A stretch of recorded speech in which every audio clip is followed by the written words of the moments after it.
Welcome to episode 145 of Outside the Circle, a podcast dedicated to new and upcoming country artists, musicians, and songwriters. Today's guest will be Joe Hermes. We'll get to him in a little bit. But first, I'm Ronnie, and here's Brian. What's happening, man? Yeah, we're back at it. Not too much to report home for on me. It's like the start of summertime. Allergy season is kind of coming to an end, right? We're getting some good rain, so that's stopping all that. And then, next up for me and the Hopkins crew is gardening season, so we get to start planting and that whole thing. Yeah, I'd say that's the one thing I do miss about the homeowner life is I actually do enjoy like the green thumb lifestyle.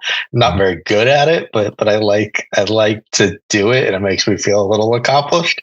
But yeah, for some reason I've never had allergies in my life, and last couple of years it started getting a little bad, but this year everything was just yellow and gross, and yeah, this much needed rain this week has cleared a lot out. The truck was yellow, now it's back to gray, so that's we're on the right path here.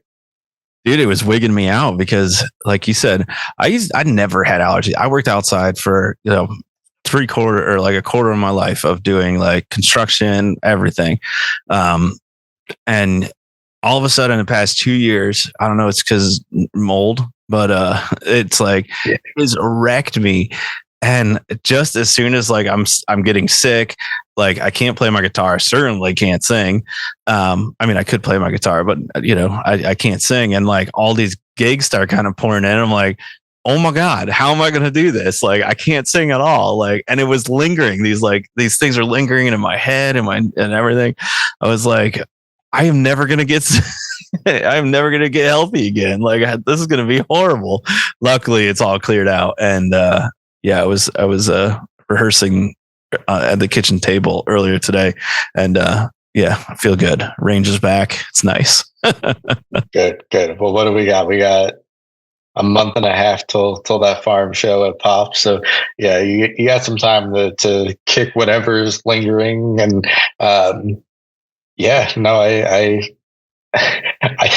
we talked about my water intake or lack thereof, but on top of that, I'm probably the most unhealthy person when it comes to not only just eating, but like no vitamins, no supplements, no nothing. I've said in the past 6 months that I've gotten a lot sicker being around a 3-year-old all the time.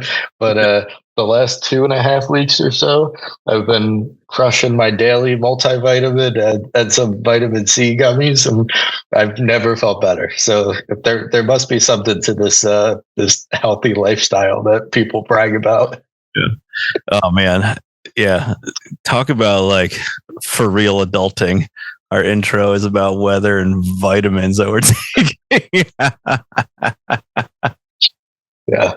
We've definitely come a long way since those basement 2-3 bottles of whiskey. Yeah. If I don't take that multivitamin, my day's shot. So right. Yeah. More puke and rally. Yeah. But yeah, I mean, like you said, it's kind of first back, a couple weeks here in between the two episodes, but obviously one of the interviews that we did was with Joe here, and yeah, it was a great conversation. We got to start it off talking my language, talking a little heavy on the hard rock and metal scenes. So if you're not interested in that, fast forward. But yeah, no, it was a great conversation with Joe, and yeah, I think it's a good one, and we should jump into it.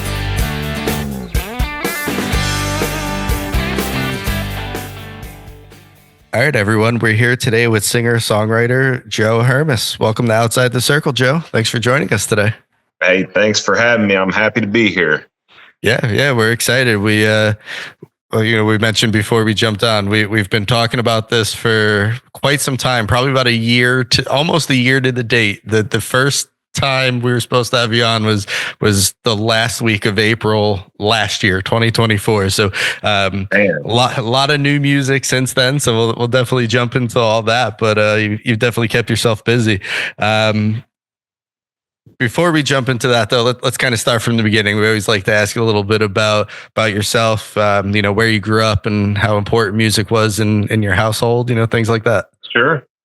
Yeah, I'm from Central Illinois.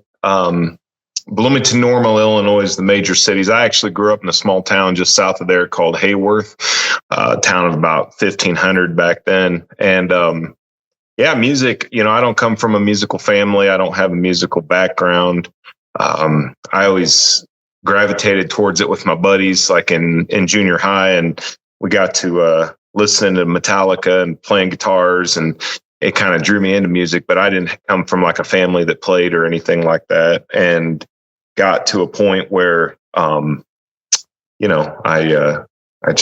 dug writing. Like I remember sitting there in like 7th grade science class with my buddies trying to write lyrics to songs. It's like we didn't even have like a song. We were just writing words and calling them lyrics. And but like those were great times. And I think that kind of led to like the high school rock band thing. And then, just kind of been a part of me ever since, but I did take like a long hiatus from it. So I'm kind of late to the game now, but I've had other things going over the last like 10, 15 years until I decided to get back into music. And that was back in 2019. And here I am on with you guys. Hey, so you mentioned Metallica. What other stuff were you influenced by?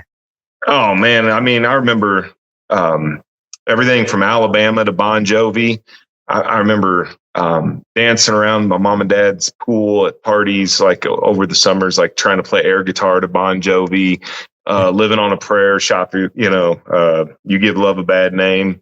And my mom and dad listened to a lot of Toby Keith and, that late 80s and, Sawyer Brown, late 80s, 90s country. But I was always like in the rock side of stuff, always gravitated me and like Richard Marx is a CD that comes to mind. I don't know if you guys ever remember hearing that, but I remember getting my first Richard Marx CD and MC Hammer and Vanilla Ice all like in the same like Christmas. And that was like, I also got a guitar.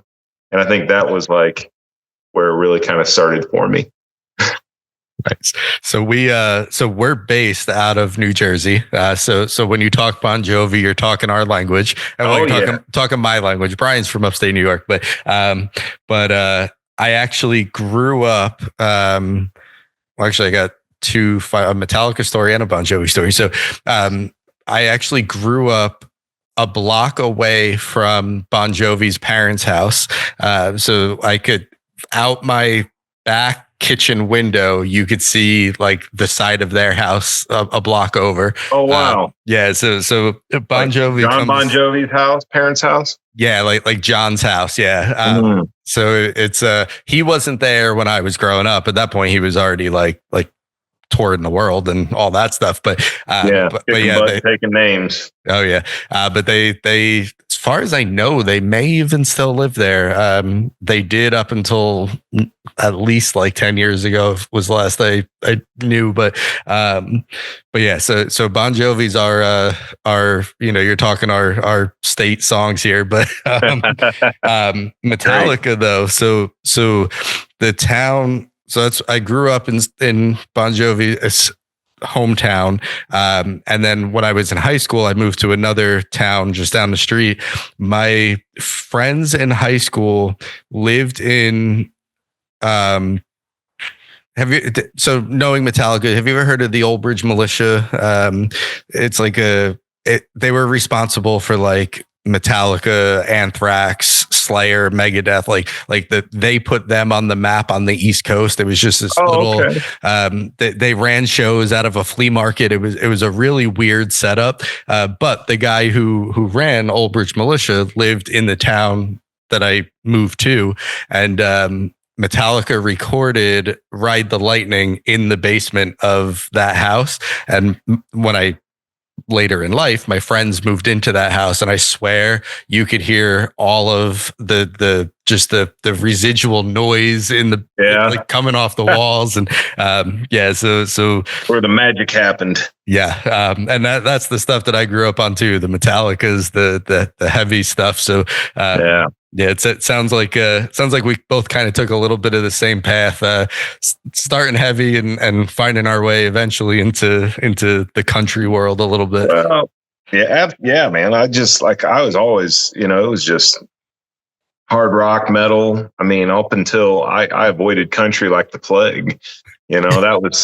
That was for old guys. And well, I guess now I'm the old guy and it's for me now. So now, it was like, with country, it's like, what is country? And, it's where it's coming from. It's listening to the lyrics for me. And it's like, where's this story?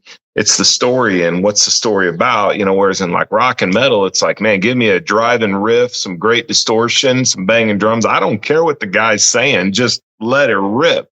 And, I think that was the big difference for me was once I did get a little older and got some life under my belt, and a few more pounds over top of it, I had a lot more to talk about and I couldn't jump around on stage as much. So I'm like, all right, I see Brantley Gilbert is doing country, and I like Brantley, and his shows are pretty much like hard rock shows. I was like, I can do this. Like this can work for Joe. Yeah. Cause I mean, it was all just hard rock and metal. I mean, it was, I come from like where I'm from in Illinois, like Mudvayne was right down the street. Like I was like 17, 18 watching Mudvayne just explode. And, and it was like all the new metal and stuff like that came in later. It was just that was my world, like watching Pantera tear it down. And I mean, I just like, that's where I came from. But like I said, now I'm trying to merge like the two worlds together and you can probably hear that in some of the songs that, we kind of veer off the Nashville path, if you will. Actually, on a lot of them, most of them, I just kind of do what makes sense to me. And I don't think, I listen to a lot of Toby and I love him. I wish I could sing, a lot of Toby Keith songs, but I gotta be able to sell it on stage, and you can't hide that rock and roll. And Toby was rock, but I think we're talking about a different level of rock and roll. Yeah. I think now too in today's, I guess, genre of country music, it's so broad that it allows for that. And a huge, props to Brantley for kind of bringing that forward. Yeah. And now kind of Hardy carrying that torch a little bit further on and really making it really punch, the heavy metal type stuff now. But yeah, no, I think now in today's country music, I say that in quotes because it's so it's general, it's broad, it's everything now. It works, man. It totally works. And I think that the list. Look at Lakeview. I mean, they've got stuff on country radio and on Octane. Yeah. It's crazy. Yeah. I just played with those guys, and I just saw Brantley I played with those guys last year, and then I saw Brantley last month, and I'm just like, man, if I can get away with doing stuff like this, like I'm sold. Like keep me in the country lane. We'll just call it country. Rock out when I'm feeling like it, and then sit back and tell stories, catch my breath, and maybe actually try to sing versus just growl and belt. But yeah. So I want to jump into that transition in 2019, but before we get there, so when we talk metal and heavier music, that's we're kind of talking gibberish around Brian. So you mentioned Mudvayne, and Brian, I have to tell you this story. I saw Mudvayne. You talk about new metal. I saw Mudvayne with Limp Bizkit, Linkin Park, and Metallica on the Summer Sanitarium 2003 tour, I believe it was. Mudvayne played first. It was middle of the day, probably 6 o'clock, early start for the opener. this middle of summer, sun was blaring. Mudvayne at the time, I don't know if they still do, but they wear quite a paint of white makeup. They very theatrical. Yeah, very theatrical. It was My thing. yeah.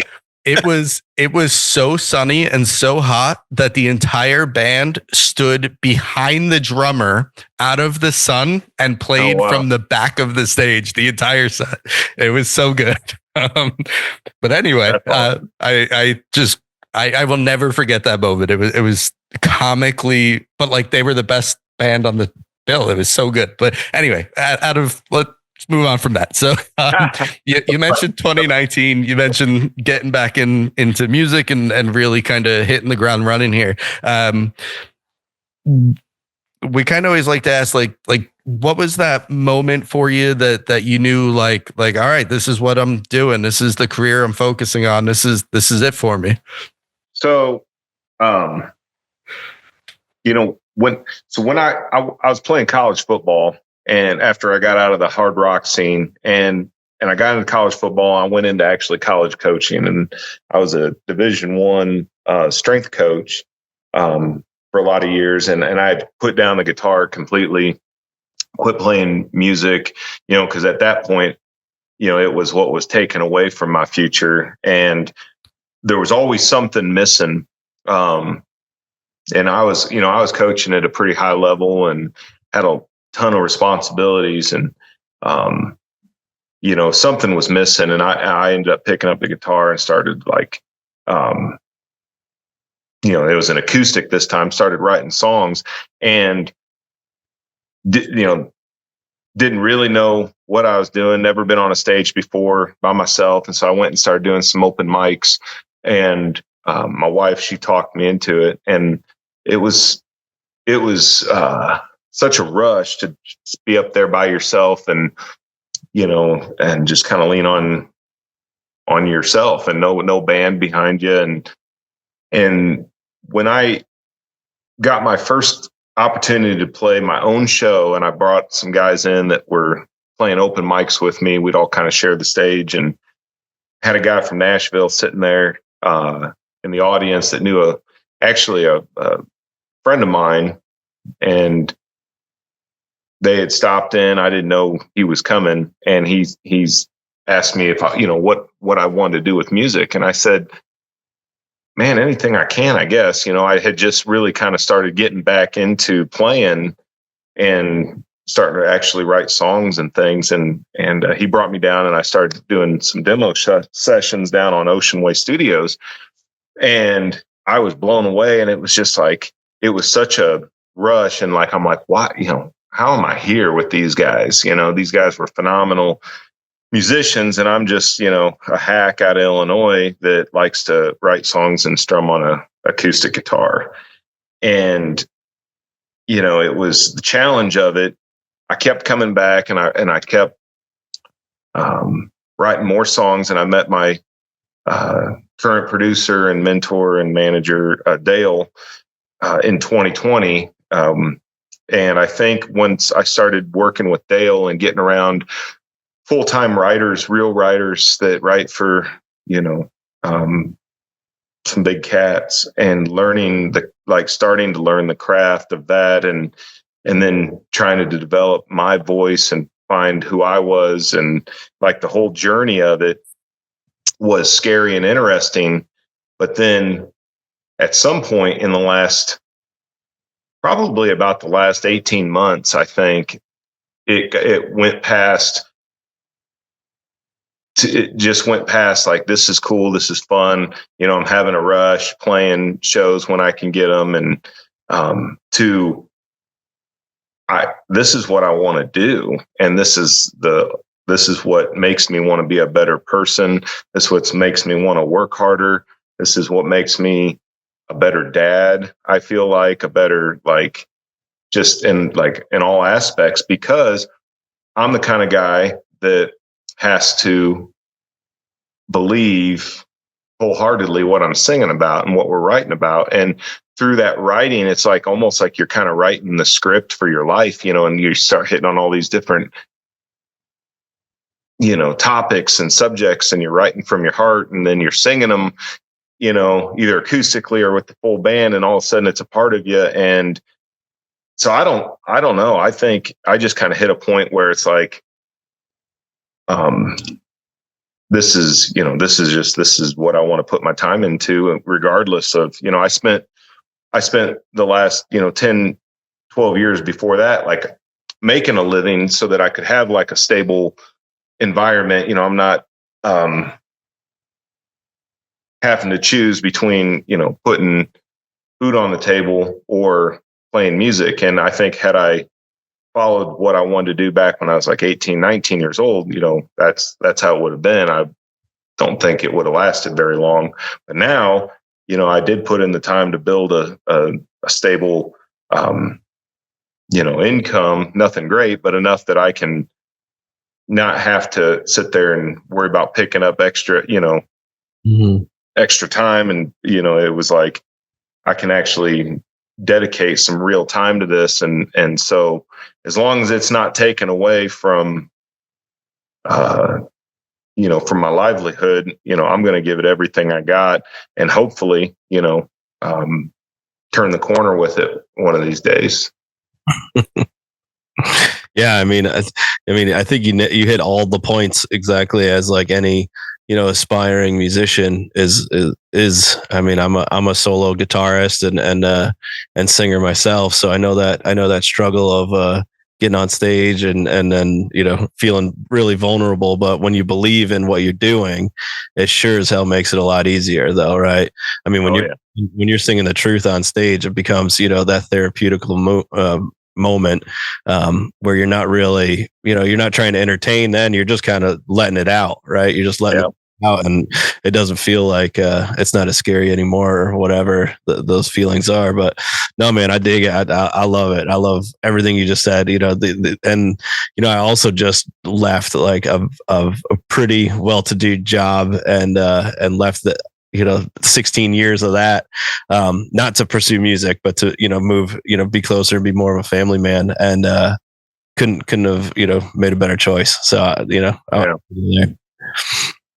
Good for you, man. I'm glad to hear it, because those are, money choices are hard choices when you're taking them serious. Yeah. And it's like, man, all the money that I've given up that I could have made like the last 5 years while I've been doing this, it's like, that's hard to look at. It's like, oh, I'm playing gigs for, a couple $100 or $1,000 with the band. And it's like, man, if I was just like out back selling, for more commission, like how much more would I have sold over the last 5 years? Yeah. And then it's like, holy crap. Like, I'm looking at the money and my time I'm committing to this, but what about what you're leaving off the table? And I think that has to be looked at too, as part of the sacrifice, because it's real and it'll add up quick. So good for you, man. I'm glad to hear that. Family. That's what it's all about. It is, and, having two younger ones, and, the first one, my son, I was still working in my last gig, and yeah, man, it was like, I'd see him for like 2 hours a day. It was tough. It was real tough. And then, can't get that back. Oh man, you cannot. And now with the second one, I started a job, and then she was born like a month later, and now it's great. I mean, I'm 15 minutes to work every day, and like, it's huge, man. I love it. Yeah. There's more to it than just money. That's for sure. Yeah, sure. Quality of life. Yeah. And I think, going back to the songwriting side of that, and the product that you're putting out, I think that's evident that you're going back to the writing what and the authenticity of who you are as an artist, and kind of staying on that vein. We mentioned songwriting a little bit, but kind of take us through that process. Like, what does songwriting look like for you, especially going into, as you were talking about your timeline, I couldn't help but think that, a lot of that happened during COVID. It was happening kind of hand in hand. And, did you feel like maybe that had, some people thought it was a benefit that, everybody was brought back to the same level, and, you weren't chasing, people at that point because everybody was in the same boat. And, did you feel, especially on the songwriting side, that like, I hate to say it, but like COVID kind of helped in that sense. So, kind of helped slow things down for you and find who you are. Well, that's how I met my producer, because he was touring with Black Hawk at the time, and COVID threw them off the road, and we had gotten introduced through a mutual friend, and I didn't know who he was and what kind of producer he was, other than he kind of had some rock background and was a pretty good guitar player.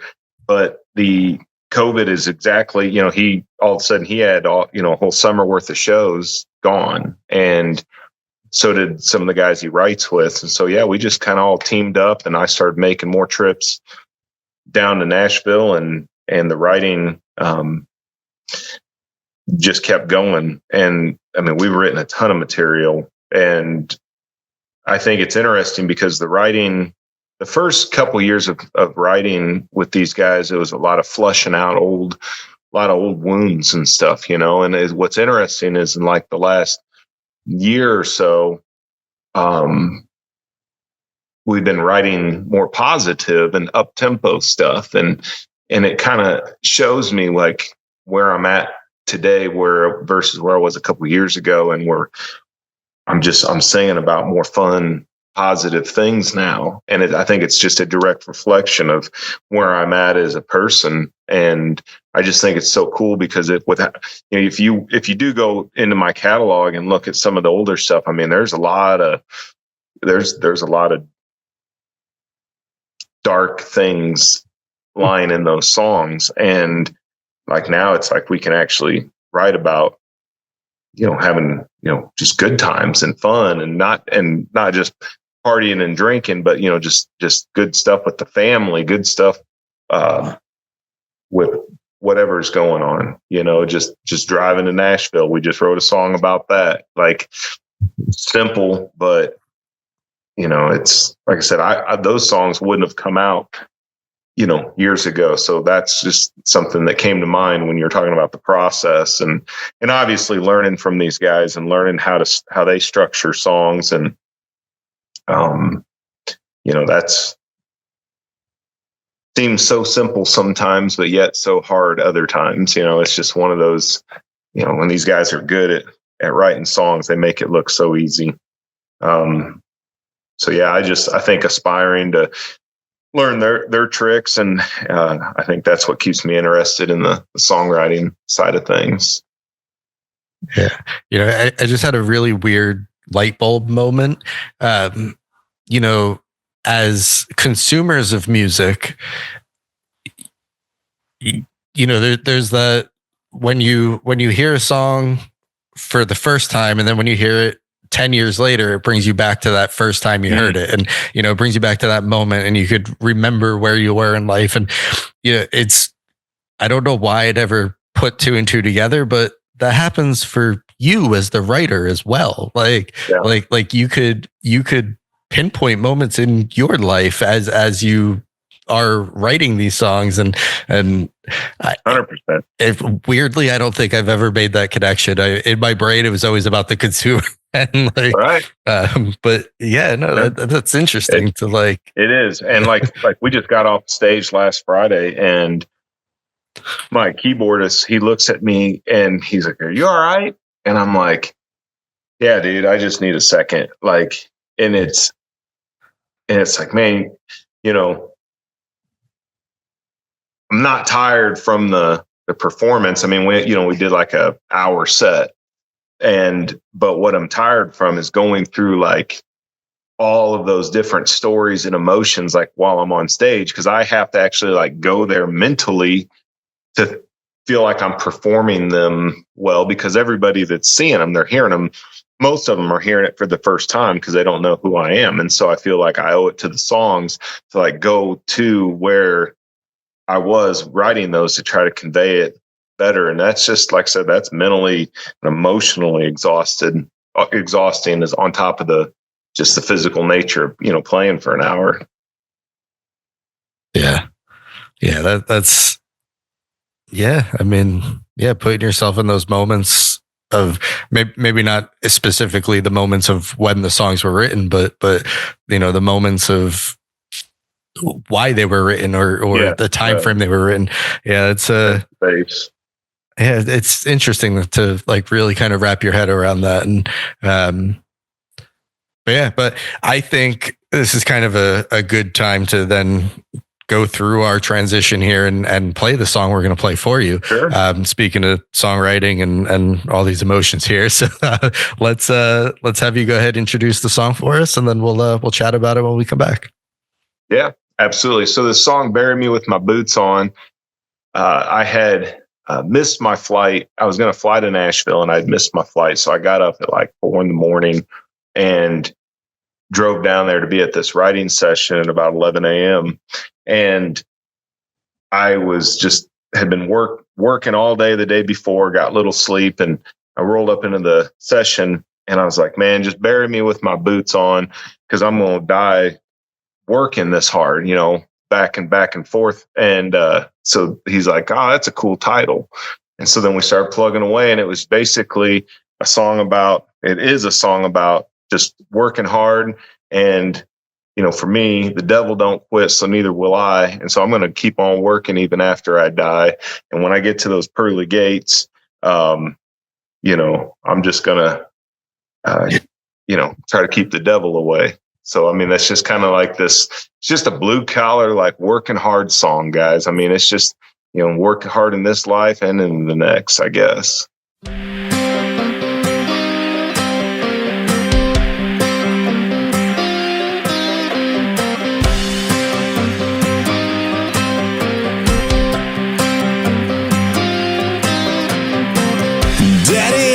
Said God loves a working man with his hands in the dirt, doing all he can. So I raise my crops and my kids upright. Most days there just ain't enough daylight. Promise me when I die, you'll bury me with my boots on. I'll still be working when I'm dead and gone. Send me off with a whiskey shot and a by-God Johnny Cash song. Bury me with my boots on. Rolling up in my truck to them pearly gates at the crack of dawn on my very first day. I'm gonna say, hey Pete, strap my wings on tight. The devil don't quit, neither do I. A country boy will survive. Bury me with my boots on. I'll still be working when I'm dead and gone. Send me off with a whiskey shot and a by-God Johnny Cash song. Bury me with my boots on.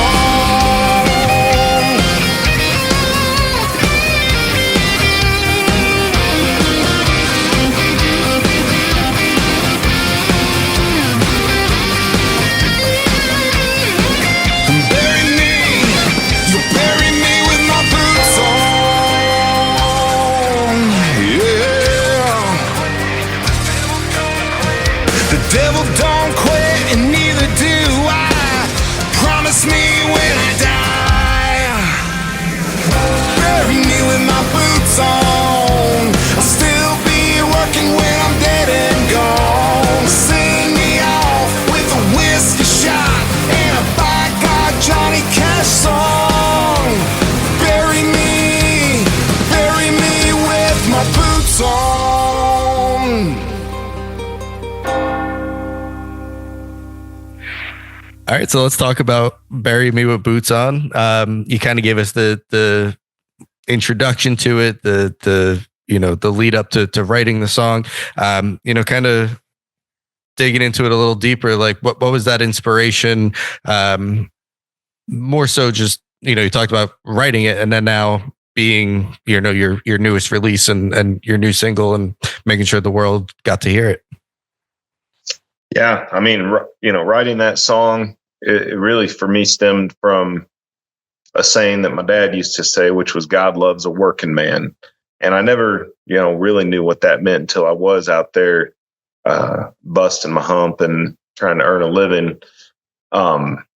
So, it's like, well, if God loves a working man, knowing what I've done, while I'm here, it's like, I feel like I got to work extra hard, to keep the devil away. And it just, it all kind of tied together so that first verse, is just kind of talking about working hard here. And then that second verse is, to keep on working after we're gone. So,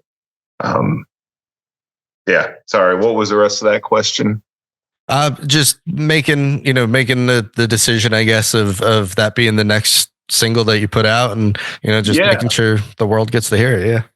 Yeah, no, we kind of sat on that song for a while. We were going to put it out like last year, and I thought that, it was such a strong song that there were some other ones I wanted to get out ahead of it. And I wanted to wait for, again, like, the spring Lent season here, there's coming up on Easter, and it just, kind of has that whole, spiritualness to the song. So I kind of wanted to time it where it kind of landed right here in this spring. So. No, I dig this song, man. I think you guys put together just, I always speak from the production side and the engineering side, and production wise, this is really cool. The distorted guitar that's kind of just set back there, just kind of crunching the actually I had to like go back and I had to make sure I didn't have like something else playing, like sometimes you're listening and you hear something else in the background. I'm like, what is that? I'm like, that's cool. Dale's really good at his layers, man. He's really good at sticking those things in there. Yeah. And that's cool. And then, the church bell, really, that's like the refocus, right? When the minute that hits, you're like, whoa, all right, we're back. Like, yeah. I feel so yeah, man, congratulations. I mean, this is a cool song, and you guys produced the heck out of it. So nice. Yeah, thank you. Yeah, kind of that intro also reminded me of Hardy's that rock song Sold Out by Hardy.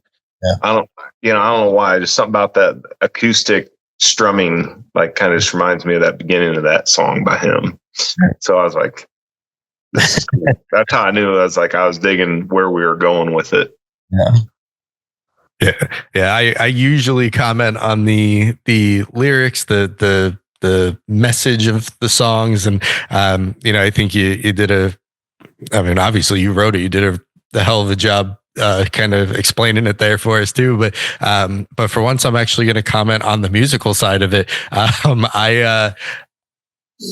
Hearing this song, and then, honestly, just your catalog in general, like going back to the top of our conversation, the stuff that I grew up on, and then now being so immersed in the country world, I felt like, and I feel like listening to really anything in your catalog, it marries the two for me so well that like I feel, back to the authenticity, I feel like, this was written for me, right? Like, I get the heaviness and I get the countryness all at once. And so yeah, no, I dig this song, and especially, we could go back a year to Baptized by the South, and all those that heavy country combo really, I don't know, it works wonders, and I'm here for it. Yeah, that's why I keep trying to say, I was like, man, this is like the new Southern rock, like it's like this Southern rock 2.0, country rock 2.0. It's like, I think there's a lot of guys like you and I out there, and ladies, that all are hearing those, those influences coming from all those different places that we grew up with, and that's what I love about it. So, yeah, I'm glad you guys hear the same thing. It's cool too. I mean, Ronnie and I came we met in starting a band, and it was about when Brantley was starting to become something, right? It was like right when he's so like when we started to play music, it was in that kind of a vein. I mean, our guitar player was a metal player for sure, in the same sense we played like Wagon Wheel, but gonna play the hell out of this Wagon Wheel though. Rock down Wagon Wheel, pretty good. I think there was a few solos and licks that didn't belong in there that made its way in, but it was worth it. Yeah. But like, what I'm saying is like that, like, I mean, when was that? It would have been like 2013, 2012, about then. Yeah. And so, even, you look back at that 15 some years ago, if you're, getting into country music and Brantley was your first, that's my, my guy or whatever. You're the next step, right? The next step of like, oh man, this is going to work too. Like, man, I hope so. That's what we're shooting for. Yeah. And kind of in that same vein, mentioning like, Ken, the guy who played guitar with us, but, doing this podcast now, I find a lot of the times, so not only the metal side, but I also have a quite an extensive like punk and like pop punk background too. And, a lot of the guys that I listened to when I was in high school and they were, 18 years old, 19 years old, playing parking lots on Warped Tour, they're all now living in Nashville and like bands that that's because country music is the only one that makes money. Well, right, sure, but we all gravitate to it at some point. It's time for people to stop hating on it. Just accept it. I mean, there's also the thing about country music is always never meant to be a young man's music, right? It was, or a young person's music.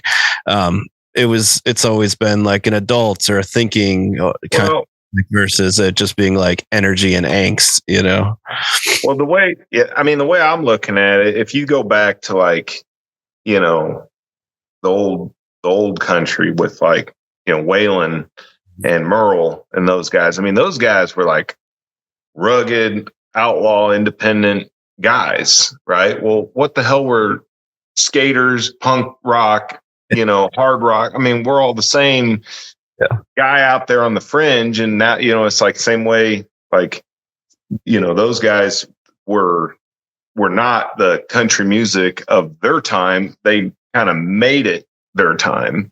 Yeah. Just by who they were and where they came from. And I'm like, well, I feel like I represent quite a few people that, shared that 90s grunge and the early 2000s new metal and the Linkin Parks and the Mudvaynes and it's like, but also enjoy the stories and the kind of the more family friendly nature of country music, where it is something that I can listen to with my family. And it's also something I can jam out in the truck, and rock out to.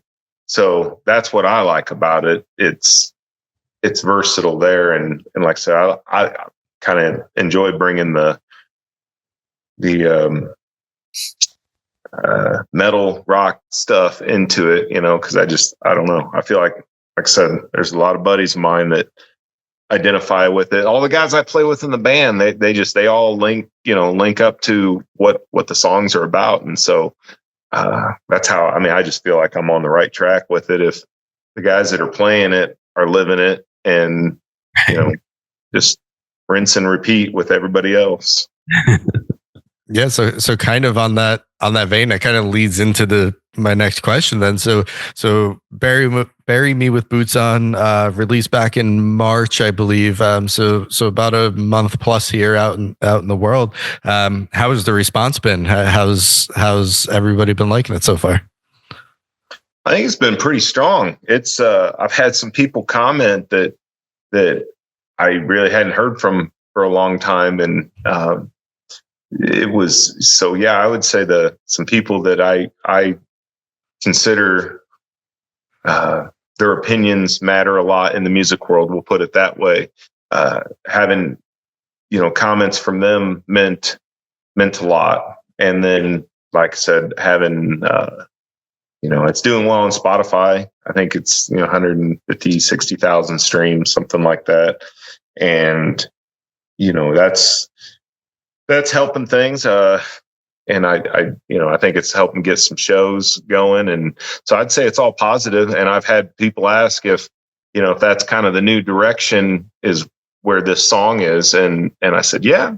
I was like, that's definitely part of the new direction. We've kind of, like I said, we're kind of getting into new territory for myself in terms of style, just because I feel like I'm growing as an artist, but I really think "Bury Me with My Boots On" has all the elements that say, who Joe Hermes is, in one song.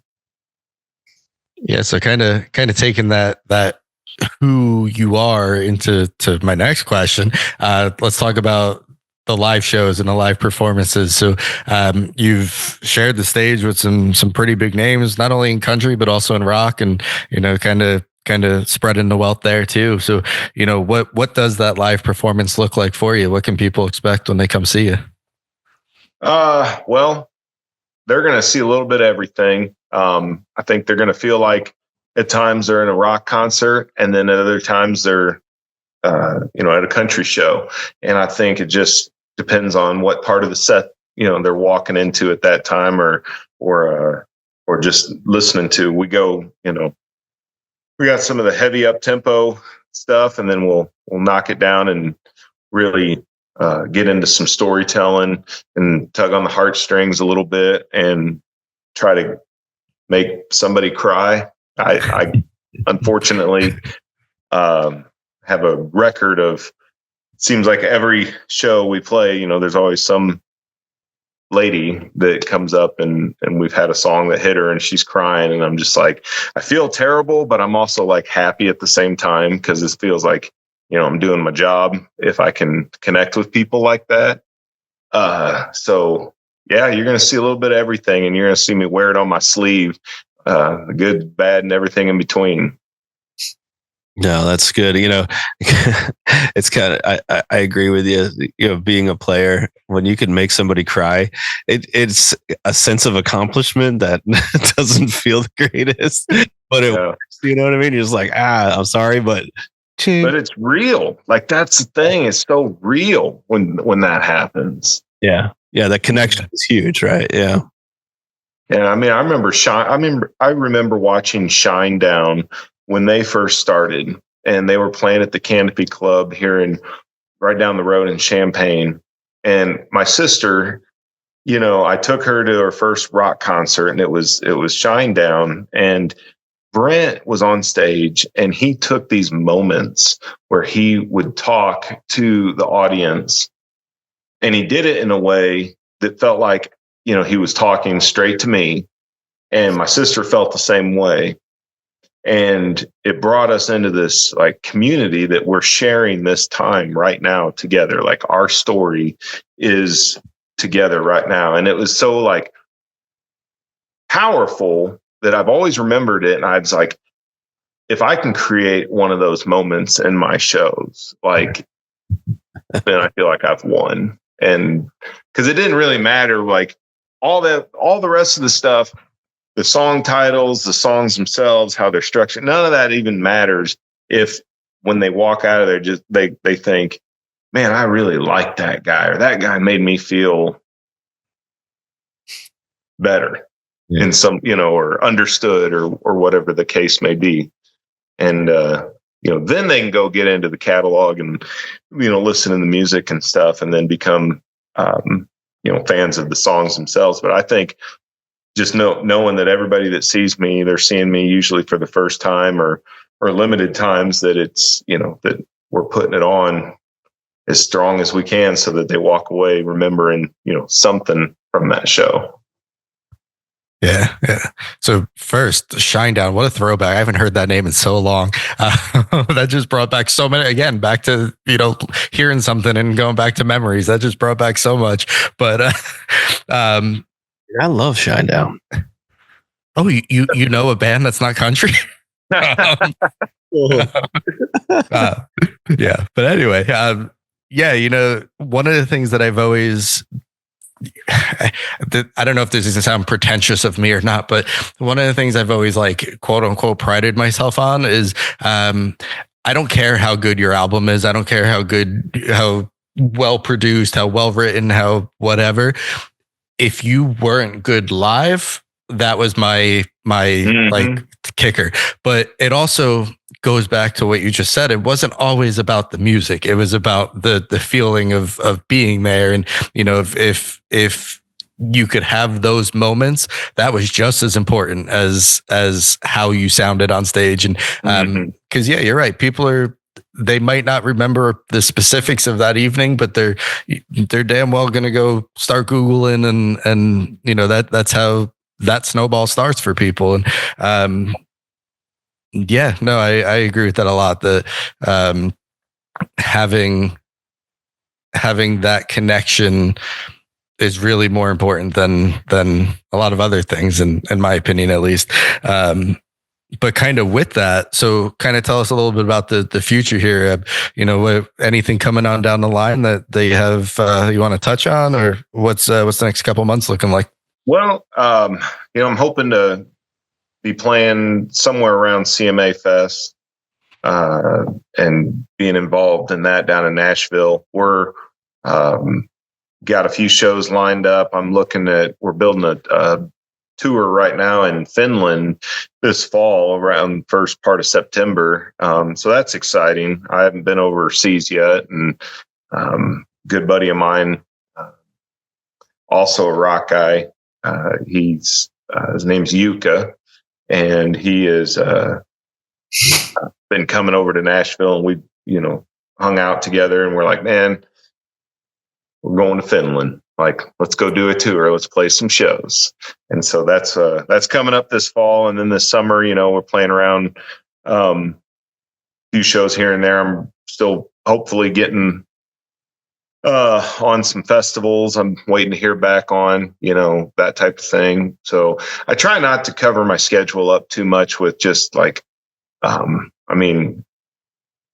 I spend a lot of time doing like writers rounds and stuff in Nashville, but like as far as full band, like I try to keep the guys on the ready so that, and keep the schedule for the full band stuff fairly open, just because I want to be able to jump on opportunities when they come. And that seems to work pretty well, because that's, a lot of times you get, touring acts and they have somebody fall out, and, they're coming through the area, and, we can jump on those shows. But yeah, just building out the schedule.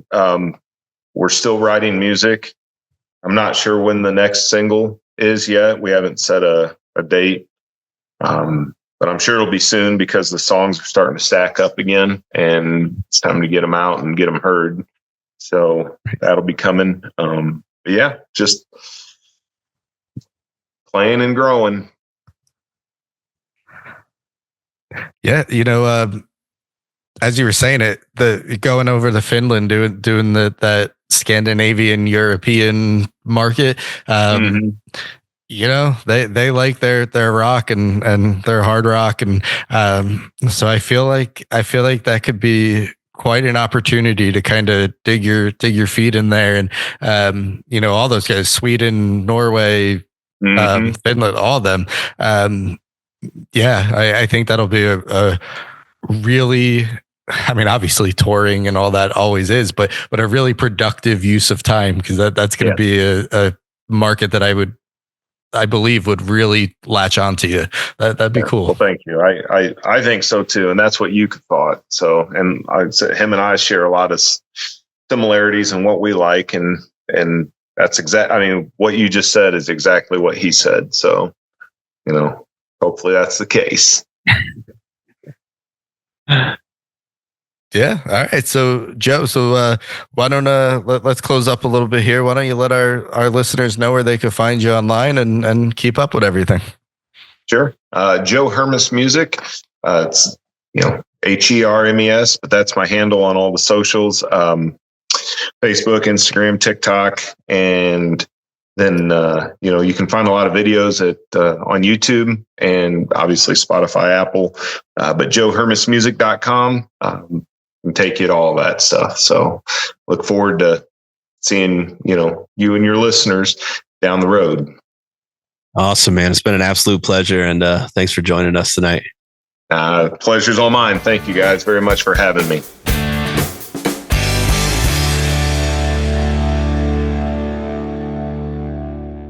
All right, so that was our interview with Joe Hermes, and yeah, I mean, jumping into it, we talked kind of his start and kind of getting into music full time later. Kind of a, I don't want to say second career, but kind of in that same vein. But one of the things that I really took from him is his dedication. That he might not have necessarily been following this for the last 15 years, but he's here and he's here now, and he's doing everything he can to really dive in. And he told us that story about driving all night after missing a flight just to make a writing session, and that kind of speaks to the character of who Joe is. And I think his dedication alone is gonna bring him places in this world. Yeah, I mean, we talked about it in the interview, but yeah, the understanding of like you may be in a job now that you're not 100% into, and the fact of leaving that, even though it's secure, it gives you all the money you need, all that type of thing, to jump into the deep end on something completely new and unknowing is takes a lot of confidence and a lot of I don't know, marbles. And and he did it, and he's doing it, and I love it, man. I love that the style of music is cool. Again, it's right down the same vein as like the new Hardy stuff, the Brantley Gilbert, Jason Aldean, that feel, that like cool rock backbone. But I dig it, man. I think it's cool. I look forward to definitely hearing a lot more from Joe. Yeah, and as I said in it, this is more my style. This is the stuff that drew me to country in the first place. You mentioned Brantley Gilbert, and we talked about that in the interview too. And it felt like for a while there, it felt like this, Brantley and Jason hit the scene and they hit it hard. And then there was like nothing. And then Hardy. Yeah, they existed and kind of crossed paths throughout it, but it feels it's exciting for me, gravitating to the heavier side of things, that it feels like we're seeing a resurgence, or maybe not a resurgence because there really wasn't much of it to begin with, but I'm loving it, and I hope he's paving the way for not only himself but for other artists to kind of continue in that heavier side of things. Yeah, no, man, I'm for it too. I think, like I said, I love this kind of the style of music. I mean, the stuff that we played when we were together in bands was, the same type of thing. With Kenny on that guitar, he would rip it apart. And we had that same type of feel. Just because at that time, like you said, Brantley Gilbert, Jason Aldean were blowing up, and that was what everybody wanted to hear and rock out to. And it was easier to get, people that weren't into country music to play country music with us. So that worked out. Like your entire band. Yeah. Like me and Ken. And it was much easier to bring, but we talked about that, right? Every band that I listened to growing up is now somehow, some way involved in country music. So, everybody's moving over. I don't know if it's because where the money is, or if that's just what people are more in tune to now, but I don't know. I'm for it. I'm in. No, I'm for it too. But yeah, man, I mean, we definitely want to thank Joe for coming on Outside the Circle. Make sure you go and follow him on all of his social media and music listening platforms. We leave you today with another track from Joe Hermes, Outlaws Gospel.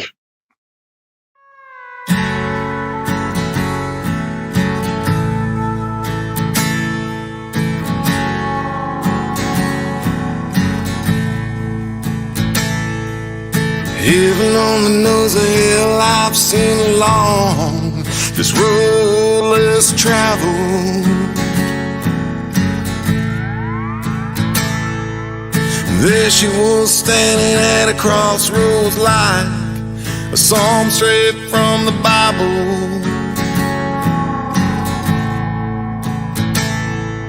We've both fallen from grace with broken wings and halos.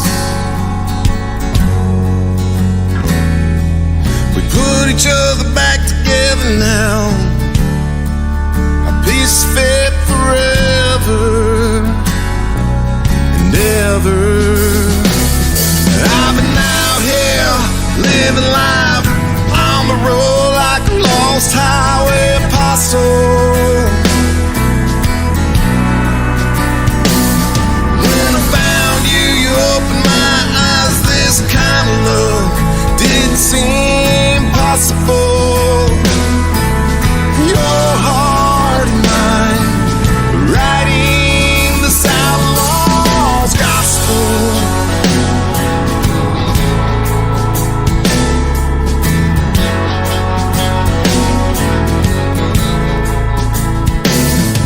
She looked me in the eyes.